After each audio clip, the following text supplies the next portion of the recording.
daar sê hy. Rondom Jerusalem is daar berge. So lê die Here met sy beskermende hand rondom elkeen wat hom liefhet, elkeen wat hom dien. Amen. Geliefde, mag jy vanaand die teenwoordigheid en die glorie van ons Here hier ervaar. Genade vir jou en vrede van God ons Vader en die Here Jesus. Kom ons lees vanaand weer 'n Psalm, 139. Psalm van Dawid, Psalm 139. Dis 'n pragtige stuk poësie. So kom ons lees die hele Psalm. Here, u sien dwars deur my. U ken my. Of ek sit en of ek opstaan, u weet dit. U ken my gedagtes nog voordat hulle by my opkom. Of ek reis en of ek oorbly, u bepaal dit. U is met al my paaie goed bekend.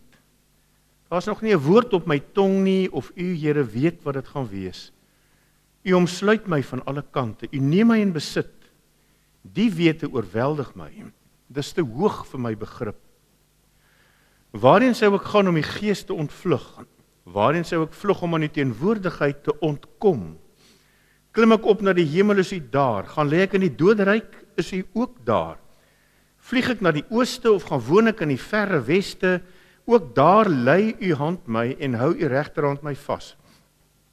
Ek sou die duisternis kon vra om my weg te steek, of die lig rondom my om 'n nag te verander, maar vir u is selfs die duisternis nie donker nie, en die nag so lig soos die dag, duisternis so goed soos lig. U het my gevorm, my aan mekaar geweef in die skoot van my moeder.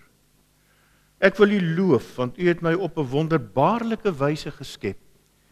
Wat u gedoen het, vervul my met verwondering. Dit weet ek seker, geen been van my was vir u verborge toe ek gevorm is waar niemand dit kon sien nie. Toe ek aan mekaar geweef is diep in die moederskoot. U het my al gesien toe ek nog ongebore was. Al my lewensdae was in die boek opgeskrywe nog voordat ek gebore is. Hoe wonderlik is u gedagtes vir my, o God. Hoe magtig hulle almal. As ek hulle sou wou opnoem, hulle is meer as wat daar sand is, en as ek daarmee klaar is, sou ek nog steeds met u te doen hê. As u tog maar die goddelose uit die weg wou ruim, o God. Gaan weg van my af, julle moordenaars. Dis hulle wat bose planne teen u smee, wat so vals teen u optree. Moet ek u haters dan nie haat nie, Here? Moet ek nie 'n wese hê en mense wat teen u in opstand is nie? Ek haat hulle met 'n uiterste haat, want hulle is ook my vyande. Deurgrond my, o God. Deurgrond my hart, ondersoek my en sien tog my onrus raak. Kyk of ek nie op die verkeerde pad is nie. En lei my op die beproefde pad. Die onrus gaan dus oor die, is ek dalk op die verkeerde pad? En daaroor bid hy. Kom ons bid ook. Here onse God, ons sê vir die dankie dat ons op hierdie eerste dag van die week, die opstandingsdag, die dag wat u bepaal het, dat ons 'n bietjie kan afskakel en afskaal van elke dag se gewoel en gewerskaf, en tyd spesiaal met u en met mekaar kan deurbring. En waar u juis ons hier by mekaar gebring het, glo ons, weet ons, dat u ook vir elkeen van ons hier 'n boodskap het. En Here, ons dink aan Okkie wat altyd hier is, en vanaand nie hier is nie, omdat hy waak by sy krities ernstige seun. En ons bid, Here, dat u met teun sal wees. Hy wat nog jonk is, wat klein kindertjies het. En ons bid in genade, Here, dat u hom onverdiend sal aanraak en vir hom genees, sodat hy met 'n storie van u grootheid op sy lippe verder kan lewe, 'n getuienis. En dan dink ons ook aan een van ons oud lidmate, Here, wat baie ernstig siek lê. En ons bid vir Magriet en die kinders en die kleinkinders. En ons bid vir Peer, Here, dat u wil in sy lewe geskied. Hy is u kind.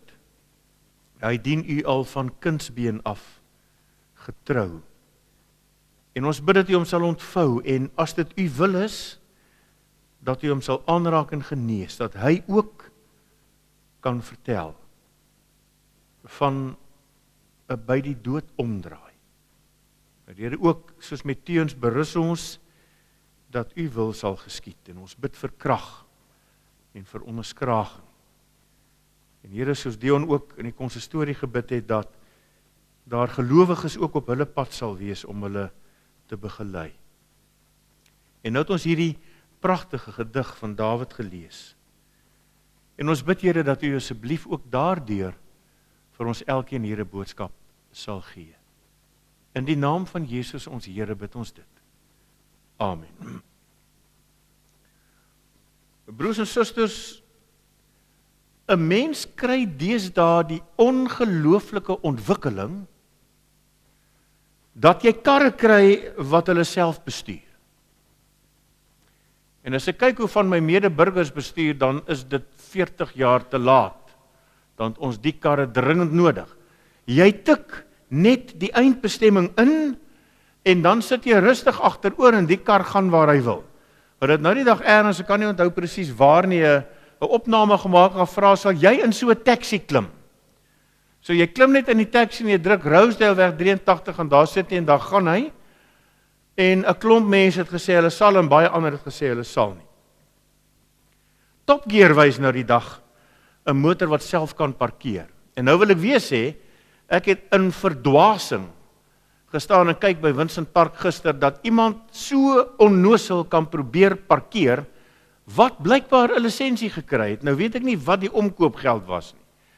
So ook dit lyk vir my is dringend nodig. Maar gelukkig kan ek my eie kar parkeer. Ek het nie 'n ou nodig om dit vir my te doen nie. Maar jy sit daar in die kar en jy druk die knoppie en die kameras lyk my neem alles af en dan parkeer hierdie kar homself. Ek kan nie onthou wat Richard Hammond was wat daar gesit het of wie nie. En jy sit so terug en jy vou jou armpies en hierdie stuurwiel gaan, en ek dink dit moet nogal regtig waar 'n bietjie sanitergend wees, en hierdie kar manoeuvreer homself daarin, en jy het nie beheer daaroor nie, en jy sit maar net met gevoude armpies, en voilà, die kar is parkeer. En ek dink, party mense dink, dat dit is, hoe God hulle lewens beheer. Jy sit op die bestuurderssitplek, maar jou handjies is gevou, en God beheer die stuurwiel. Hy besluit waarheen jy op pad is, en jy het nie eintlik regtig 'n sê in hierdie hele storie nie.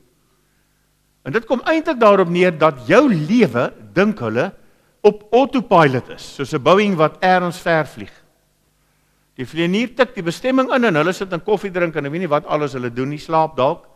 En hierdie Boeing gaan op autopilot daar waar hy heen gaan en niks wat hy daaraan doen kan iets daaraan verander nie. Hy is nou op pad Heathrow lughawe toe, want dit is wat met hom gebeur het. En mense dink dat dit in jou lewe ook so werk.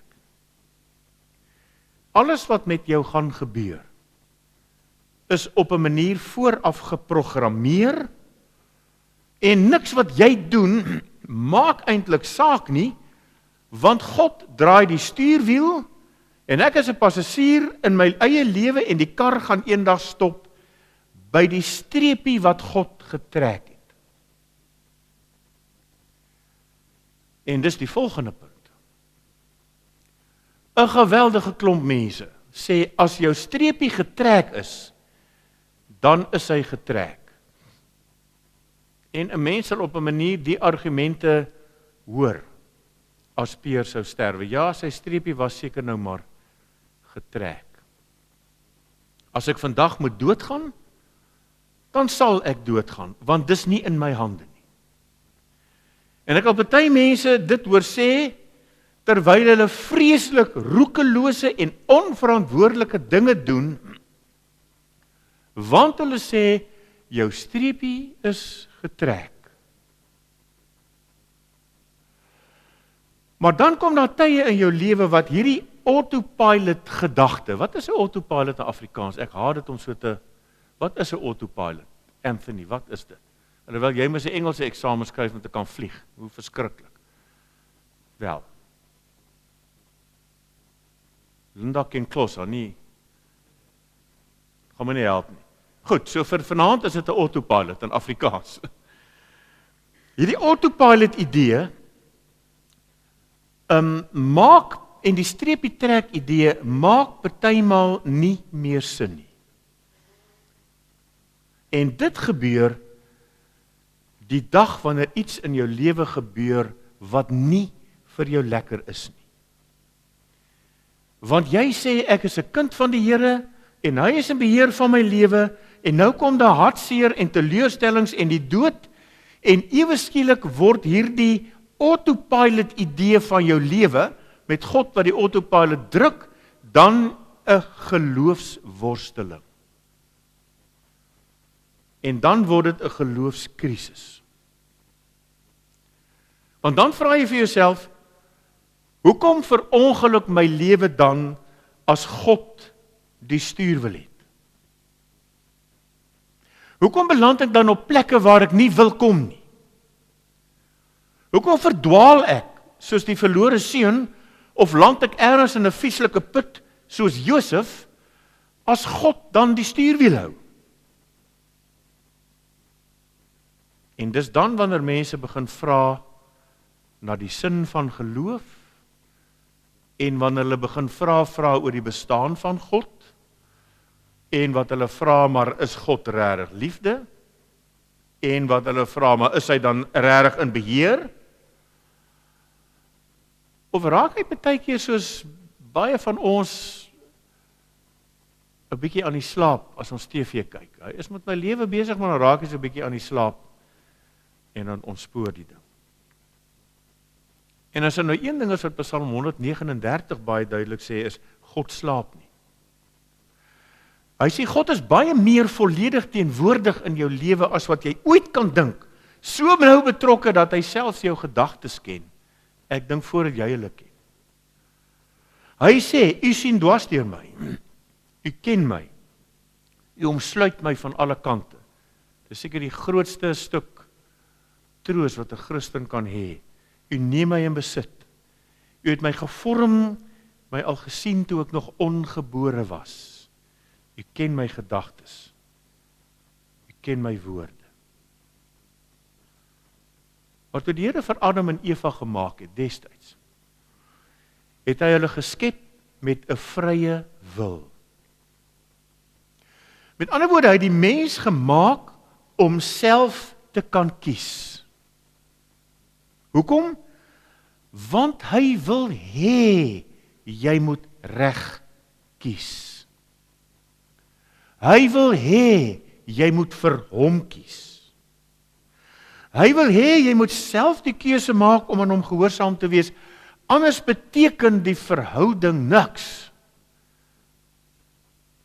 As Ellerik doeteenvoudig vir Jomari 'n raak verlief op Ellerik Rebo pilletjie in haar koffie gegooi het, toe hulle mekaar destyds leer ken het, en sy het, soos hy wel is, hals oor kop op hom verlief geraak, dan kry hy wel wat hy wil hê, hy kry haar, maar dit beteken niks, want dit is dwingelandy. En is dieselfde met ons verhouding met God. Hy kan my dwing om vir hom te kies, maar dan maak dit onmiddellik die verhouding waardeloos. Hy skep my met 'n eie vrye wil, en ek wil amper sê, hy staan en hou op die styfste manier moontlik duime vas, dat ek reg sal kies. Hy wil hê ek moet die lewe kies, bo die sonde. Met ander woorde, dit sê, die stelling sê, jy is nie op autopilot nie. Jy het die stuurwiel van jou lewe in jou eie hande. Jy is in beheer van jou lewe. Jy kies of jy links of regs gaan draai. Jy kies en jou keuses beïnvloed jou lewe. Ja, jy het die woord en die Bybel en die Heilige Gees om jou te lei en om jou te help en om die pad vir jou aan te dui en om die pad vir jou gelukkig te maak. Maar as die GPS van jou lewe sê draai links en jy draai regs, dan gaan jy 'n ongeluk maak. En dan is dit nie God se skuld nie. Dan is dit jou eie skuld. Jy kan die woord en die gees hê, maar as jy nie gehoorsaam is nie, as jy na die sonde luister, dan gaan jy die pad en kan jy die pad lelik byster raak. Daarom om God se seën en sy beskerming te geniet, vra dat ek gehoorsaam sal wees. Dit vra van my iets, dit vra 'n gehoorsaamheid in God, in alles wat ek doen, ook die keuses wat ek maak. En daar's 'n oomblik wat ek soos gister onthou, broers en susters, in my lewe, toe ek dit besef het. God is by my, hy lei my, hy ken my, hy wil die beste vir my hê, maar dan moet ek gehoorsaam wees om dit te kan ontvang. Ek was in my eerste gemeente in Durban. En dit is daar op die Bluff. En ek was 'n ouetjie begrawe wat met sy motorfiets 120, 125 km/h daar in daai lang pad wat bo van die Bluff af afloop onder toe na die hawe se kant toe, in 'n digbewoonde woonbuurt gejaag het, waar daar in groot rooi borde staan 60 km/h. En hy jaag teen 125 km/h daar af, en ek met hom begrawe, en op die begrafnisbrief staan daar, dit was die wil van die Here om van ons weg te neem. En ek sê vir myself, dit was nie. Dis 'n leuen. En ek het dit vir die begrafnisondernemer gaan sê. Dis nie waar nie. Sy ongehoorsaamheid en sy onverskilligheid het sy streepie getrek. As gevolg van sy ongehoorsaamheid het hy sy lewe verloor. Sy keuse het gemaak dat hy verongeluk het. Want God sê, jy hou die wet. Die wet sê 60 km/h. Jy kan nie as jy 120 km/h teen 'n bult af in 'n woonbuurt jaag en jou te plettery nou die vingertjie gaan wys nie. Nee, nee, nee. Dit was nie God wat in die slaap geraak het nie. Dis nie God wat vir 'n oomblik weggekyk het toe hy daar af is nie. Hy het willens en wetens nie net die landswet nie, maar God se wet oortree. En toe trek hy sy eie streepie. Want jy sien, jou keuses kan jou buite God se plan of buite sy wil vir jou lewe sit as jy ongehoorsaam is. Jou ongehoorsame keuses of die ongehoorsame keuses van ander mense kan maak dat jy op plekke beland waar jy nie wil wees nie en waar jy nie moet wees nie en waar God nie wil hê jy moet wees nie, soos die verlore seun. En daarom bid Dawid so mooi, so ernstig in Psalm 23, deurgrond my hart en kyk of ek nie op die verkeerde pad is nie. En lei my op die regte pad. Help my om gehoorsaam te lewe. Kyk of ek nie op die verkeerde pad is nie. Kyk of ek nie dalk besig om droog te maak en verkeerd te kies en verkeerd af te draai nie. Want my keuse is om binne u wil te lewe. Gemeente, om God se teenwoordigheid en sy seën op jou lewe te ervaar, ook in die keuses wat jy maak, vra gehoorsaamheid. Somstyds maak ons droog. Ander kere kies ons verkeerd. Ons is almal mense wat somstyds sukkel om die goeie wat ons wil doen te doen en die slegte wat ons nie wil doen nie te laat staan. En genadiglik is God genadig. Genadiglik kan hy jou van 'n droogmaakpad af terugbring. Hy kan verkeerde keuses vergewe. Soos met die verlore seun. Hy kan jou 'n skoon bladsy gee. Want ons lees in Psalm 139 dat hy in beheer is. En dat hy jou uiteindelik by jou eindbestemming sal uitbring. Ons lees in vers 3, of ek reis en of ek oorbly, u bepaal dit, u is met al my paaie goed bekend. En toe ek nou hierdie versie in die preek intik, dat ek nou nie weer hoef te soek in die Bybel waar die ding staan nie, toe maak ek 'n tikfout. Ek het getik, u is met al my paaie God bekend. En toe ek dit sien, toe besef ek, dis eintlik treffend. Hierdie tikfout is treffend. Want dit gee vir my nogal 'n antwoord op die vraag na God se leiding in my lewe. Al my paaie is God bekend. Met ander woorde, God is bekend met my lewe. Daar's nie 'n plek waar ek kan wees of waar kan kom waar God nie is nie. En dit moet 'n mens hoor vanaand, God ken ons. Hy weet waaraan ek dink, hy weet wat ek nodig het, hy weet waaroor ek my bekommer, hy weet waaroor ek wonder, hy weet waaroor ek moet besluit, en hy sê in sy woord dat hy al hierdie dinge genadiglik ten goeie vir my kan laat meewerk. Maar dan moet my lewenspad God bekend wees. En wat ek daarmee bedoel, is ek moet God ken in alles wat ek doen. En in gehoorsaamheid aan hom optree. En ek glo, so seker as wat ek hier staan, dat elke besluit wat ek waaragtig in afhanklikheid van God geneem het, is 'n goeie besluit. En God sal daardie besluit seën omdat ek hom daarin geken het. En as ek God in my besluite ken, dan sal my paaie gevolglik God bekend wees. En hy sal saam met jou loop en alles ten goeie laat meewerk vir die wat hom liefhet en jou by jou regte bestemming bring. Jy sien, as jou keuse van 'n beroep God bekend is, dan sal die Here jou op die regte plek sit.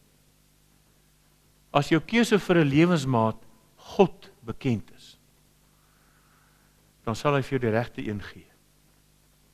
As jou keuse vir die koop van 'n huis of 'n kar of wat ook al God bekend is,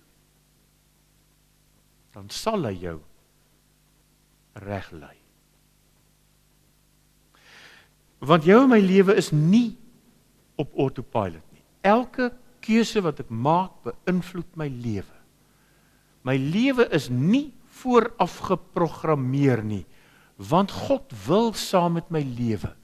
Koning Hiskia kon geredeneer het en gesê het, ek lê op my sterfbed, my streepie is getrek, en toe bid hy ernstig, en toe gee God hom nog 7 jaar. Want sy autopilot skakel nie af daar nie. God kon nog 7 jaar byvoeg. God wil hê dat jy saam met hom loop. Hy wil hê jy moet saam met hom kies.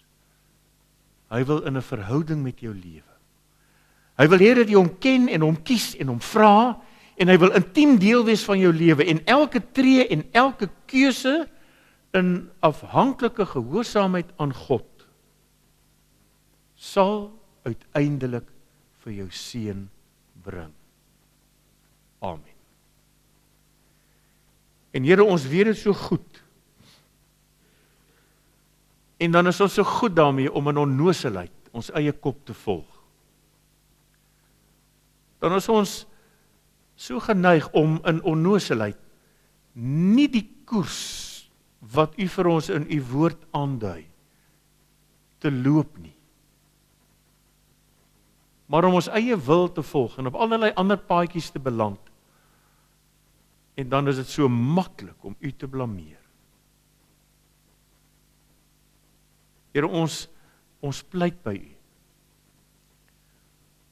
Dat u stem, u Heilige Gees se stem in ons lewens sal wees, soos die vrou in die satellietkompas, wat aanhoudend sê as daar verkeerd gery is. Wat sê ons moet herbereken, ons moet omdraai, ons is op die verkeerde pad. en gee ons die insig, die geestelike wysheid,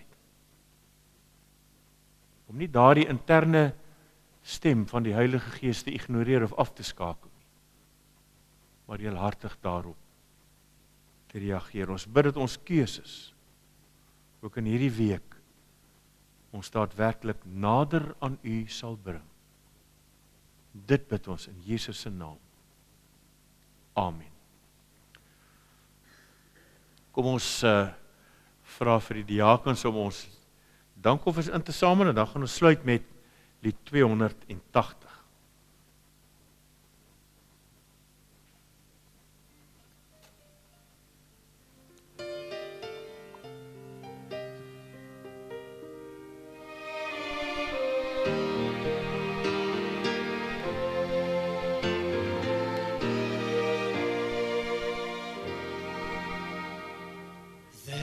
No problem too big, He cannot solve it. There is no mountain too tall, He cannot move it. There is no storm too dark, God cannot calm it. And there is no sorrow too deep, He cannot soothe.